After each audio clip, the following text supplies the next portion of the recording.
Okay, let's see if I can get everything in frame. This is most of the stuff I got that out of my weapons collection of things I've either bought or made or modified that are excellent for killing zombies. And well, while the AK is sitting right there in the corner of my bed where it always sits, so yeah, fucking AK right by my bedside. But the point of this is not to really include firearms because of the simple fact that some places in the world, like a lot of places in Europe, people can't really have firearms. So when the zombie apocalypse comes, they're going to have to rely on everything except these. So let's look at what I got, and hopefully this will inspire a few ideas for you unfortunate people who can't get a gun. Okay, have no idea where to start off, so I guess I'll just go top to bottom, left to right. Okay, right here, that is my zombie war flail thing that I made out of galvanized pipe, duct tape, chain, and a lock. Yeah, and a 9-inch nail spike at the bottom. That thing's nasty. Homemade weapon. Then right here, I don't know if you guys can see this. Whoops. A little too bright.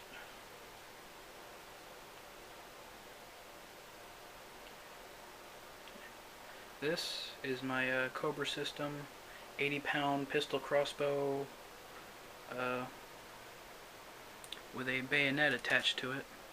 Let's see if I can show it off because I haven't really done any videos about this yet. It's surprisingly quite powerful, and I do believe this would definitely pierce through a skull, no problem. It'd be nice if the guys down at Zombie Go Boom would test this thing out. I know there's been a couple people requesting it, but I don't think they've been able to get their hands on one yet. I don't know if I want to give mine away because the blade on this thing's pretty unique. It's a modified sword blade. Let's give it a look.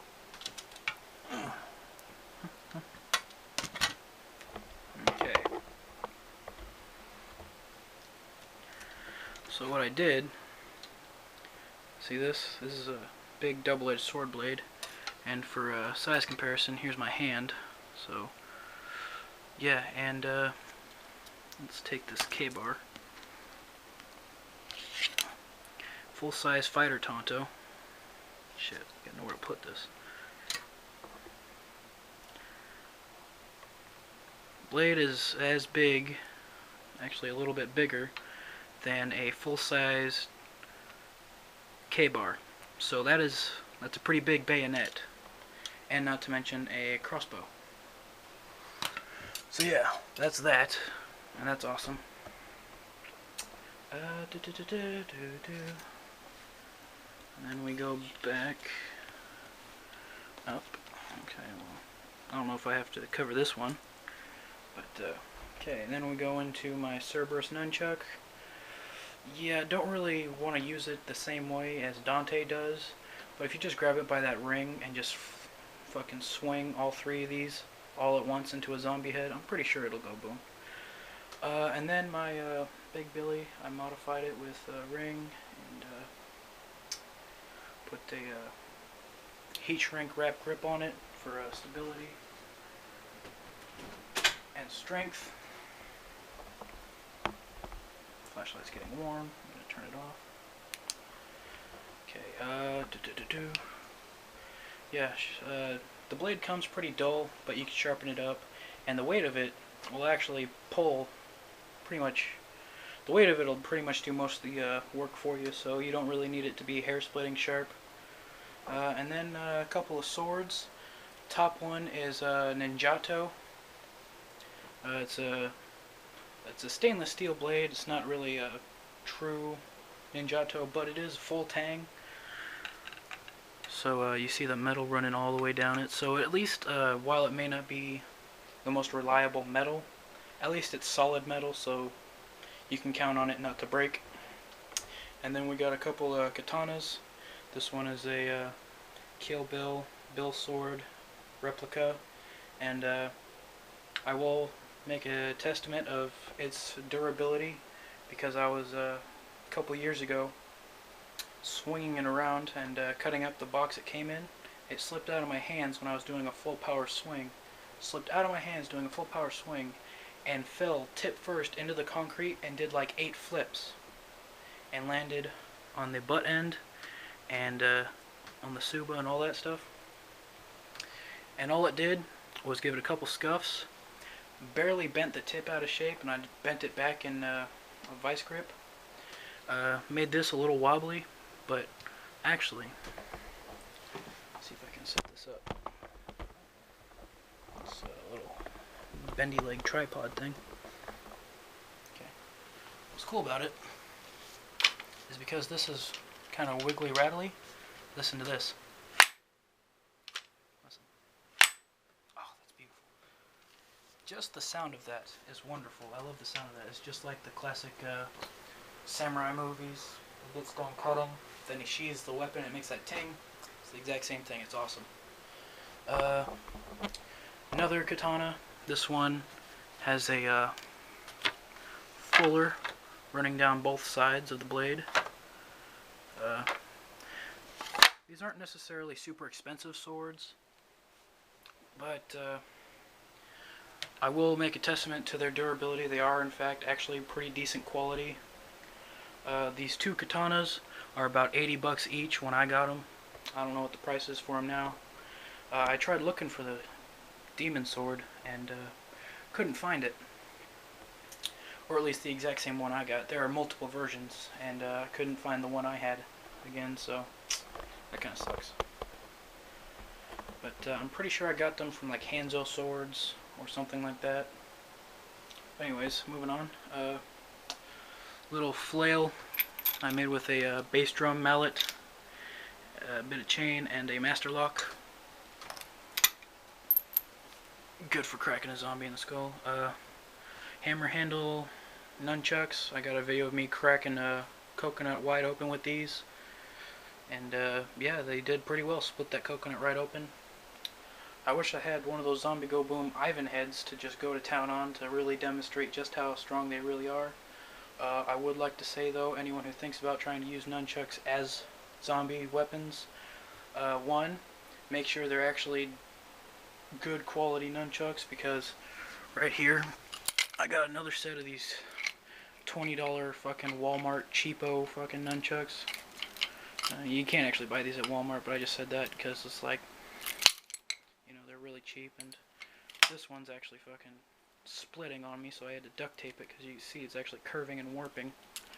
It's got a big old crack in the side of it. Yeah.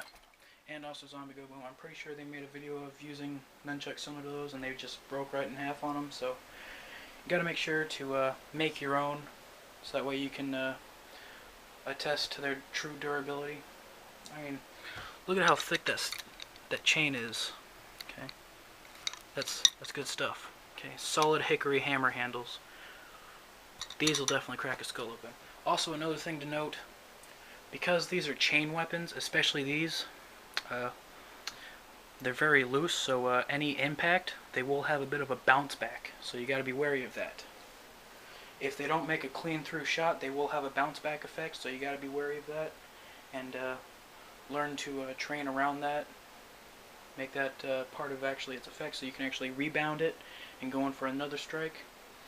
But anyways, moving on. Let's go on to this thing. This is the Cold Steel Heavy Duty Sword Cane. Got a review on it. Shouldn't really have to talk too much about it.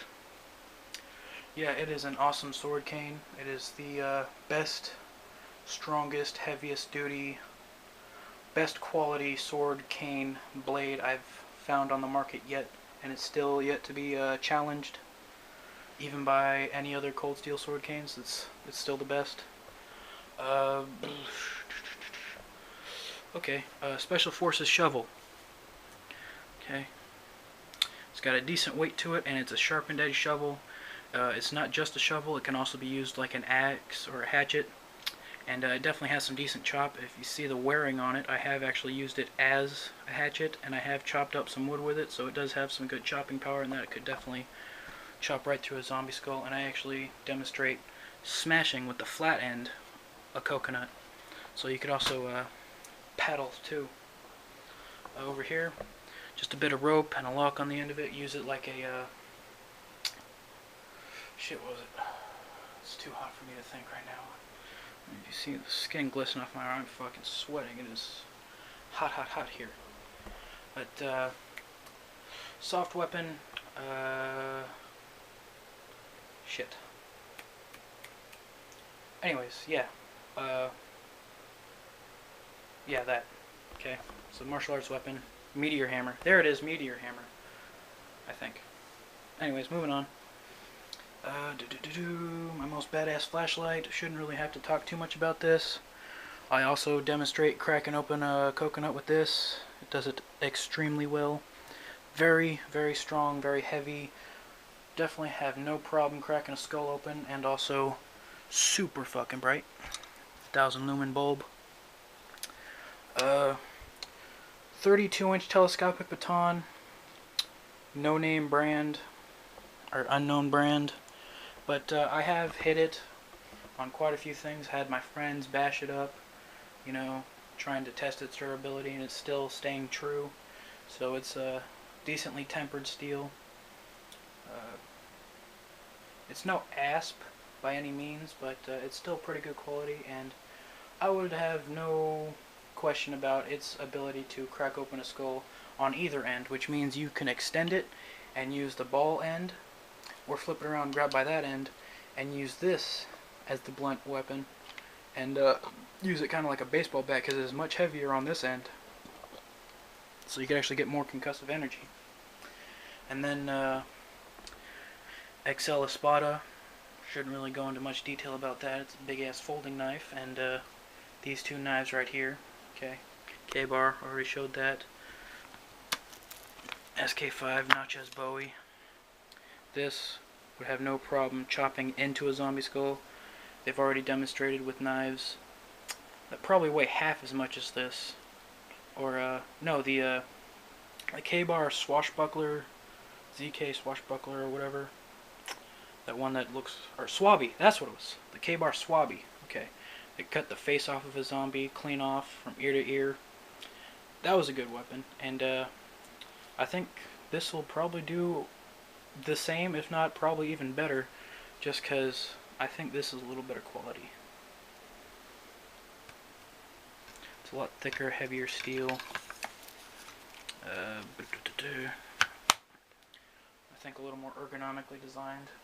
It's got that Bowie clip point with the swedge, sharpened swedge, so you can stab very easily with it.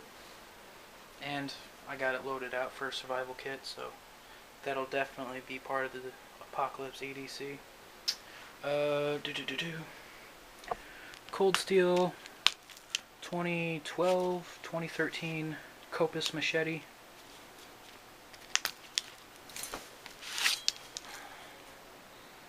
To replace my Gladius that I lost. Yeah, really sad. But this, much better chopper. Unfortunately, this is not really an in-between machete sword. This is strictly a machete designed after a sword. The Gladius machete was at least a little bit thicker and didn't have as much flex in the blade, but this thing, let's see if I can show you it. This thing has a lot of flex in it. Bends really easily. So, yeah, be wary of that. And I think last but not least, oh, no, I still got that. Okay, made a video about this recently. It's an aluminum baseball bat covered in duct tape. Don't mind that, that's not really any, that doesn't really serve any function. The real function, though, is it is filled with water. And that makes it significantly heavier and makes much, much more powerful attacks. And it also, the water in it absorbs all of the vibration in the aluminum, so that way it gets rid of that nasty ting that gives away your position if you're trying to crack a skull silently, so you don't alert the whole horde. And then last but not least, this should be last but not least, this plate armor vambrace. Okay, this goes over your arm, but what's special about it is See that? It's got a 9-inch nail running all the way down the side of it. And this serves a couple functions and not just as an emergency spike. Let's pull out this other one because I got the other one taped down a little more securely so that way it doesn't slide out, because this one I don't use as much because I got a special left arm gauntlet going on. But yeah, 9-inch nail spike. Jam that through a fucking zombie's eyes, or the ear, or the temple. It'll definitely work.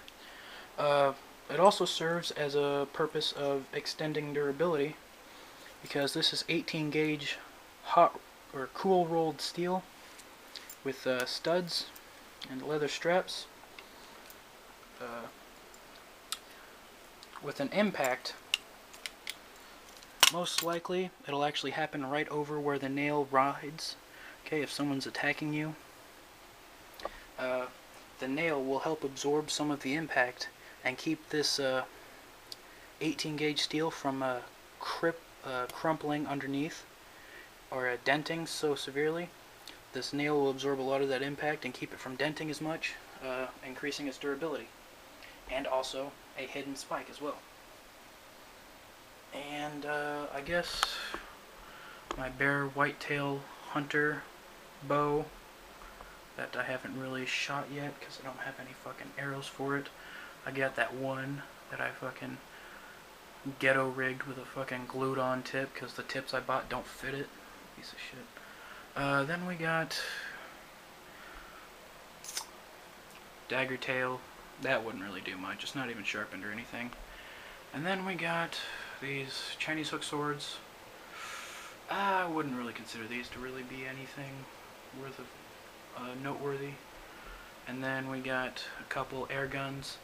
The one on the bottom is the Gammo Shadow 1000. It shoots a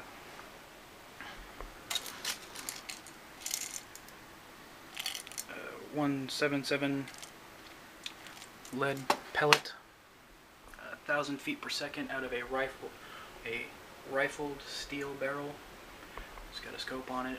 It's a one pump, break open, barrel break open. You load right there, and I don't know if that'll shoot through a zombie skull, but when I used to have a door here, I accidentally, well, actually no, it was intentionally. I was fucking around. I intentionally shot it through my closet door, and it shot through the door, both sides, and through the drywall in the back, and stopped in a wooden stud. So it actually has some pretty decent penetrating power. Yeah, so maybe, very well maybe, I don't know. It's a pretty powerful air gun. And that pretty much wraps it up for weapons. That couple of sticks and stuff over here. But anyways, that's pretty much it.